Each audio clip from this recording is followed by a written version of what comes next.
Alright guys, here's a quick little video. I looked around to try to see if I could find an install on these Rhodes race car swing out for your door bars. On YouTube couldn't find one, so I figured I'd do a quick little tutorial on doing one on a car that already had a bar in it. So how to cut it out.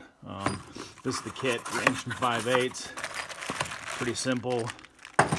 Just an upper and a lower with a removable pin and a bolt, so you can take the bar out when you're done. Anyways, there's the upper, there's the lower. We'll move on to the install right quick. Alright, so here's my 72 El Camino. It's actually a GMC Sprint, same thing. Anyways, so it already had this cage in it when I got it, but climbing over that bar with the short door opening, being an El Camino, pretty tough. Really didn't make me want to drive the car. After a while, it gets tough to get in and out of it. So just basically took a Sawzall to it, cut the tube out, and then we're gonna leave a little, had left a little stubs. Those will probably get cut a bit more to fit the swing outs in, to get it all to set in there. Okay, so I positioned the Rhodes race car swing outs in the upper and the lower.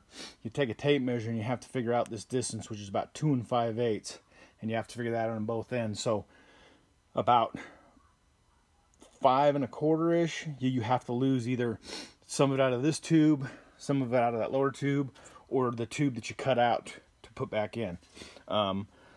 My recommendation is obviously you don't want this too far forward so you hit your shoulder on it getting in and out of the car. You want it to be back like mine is. I don't think I'm going to shorten this anymore because where my seat is, it's going to keep me away. Obviously this piece comes off and the only thing that's left is just this little section where the pin comes out once you swing the door bar away. But I do want more foot room because being an El Camino, that opening's pretty short and I don't want to bang my ankle anytime I get in and out. So I'll shorten that tube and probably a combination of the center tube to get it all to fit. One thing you want to do with these is drill a 3/8 hole in each intersection so you can do a little rosette weld. Plus it'll help everything not move when you go to do your full welds all the way around and get it all to fit. Give me a minute and I will cut things down and we'll be back with a fitting tube. Alright, after you drill those holes, this is the tool. Get a little rotary rasp action going.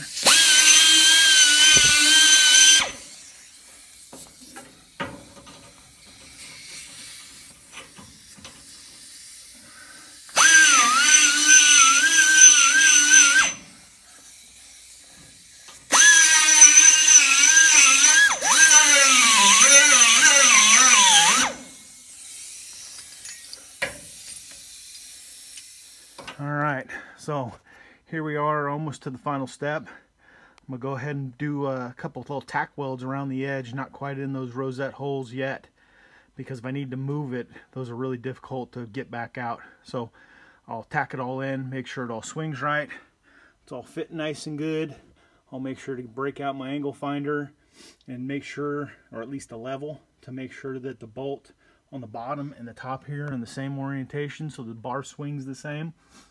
I'm probably going to actually tilt the bar up just a hair bit, just so as you get out it kind of goes up and out of your way a little more, just since this is an El Camino and the doors are super short like a station wagon, not like a Chevelle. And once we get to that step, I'll bring you back.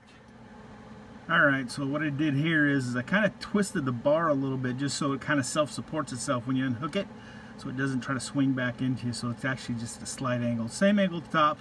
Just thought I'd show you that before I set up the camera and put the tack welds in and start making this thing permanently part of this car, and maybe I can start driving again without having to be a contortionist to get over this thing when it was fixed before. Alright, so I'm happy with all the fitment. Everything's looking good at this point. Throw some tack welds on. Then I can move around, test fit it, make sure everything's good. I'll go in and fill up those holes that I drilled on it with both ends. And then if I'm really happy with it and everything's good, full weld, call it done. Put some paint on it, put a new pad on it. We're good to go. This has been the install of the Rhodes race car door bar swing out kit. Might be easier for you if you're doing a brand new cage, but I just figured I'd show you how to do it if you had an existing bar and you were tired of climbing over it. Thanks.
slides out easy as pie. There it is. Just like that. Easy in, easy out. Pin slides back in nice. Pretty happy with it. Obviously the door closes because nothing changed there. Hopefully you guys like this. Gives you a little insight in putting one of these in case you never done one or you went online and looked at the instructions you can find online, which doesn't seem to really fit this kit, though it's also from Rhodes Race Car, but it's a different style. Hope this helps you out. I'm going to plan to do some more how-to series. Alright, here it is, all welded up. Nice and good. Still a little warm. Let's see if I can pull the pin out and not burn myself.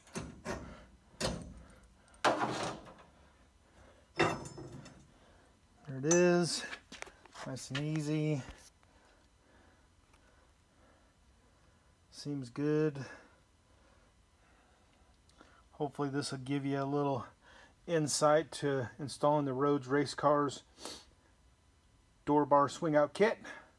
Thanks for watching. Like and subscribe. Middle Class Badass. Look for some more how-to videos in the future. Thanks.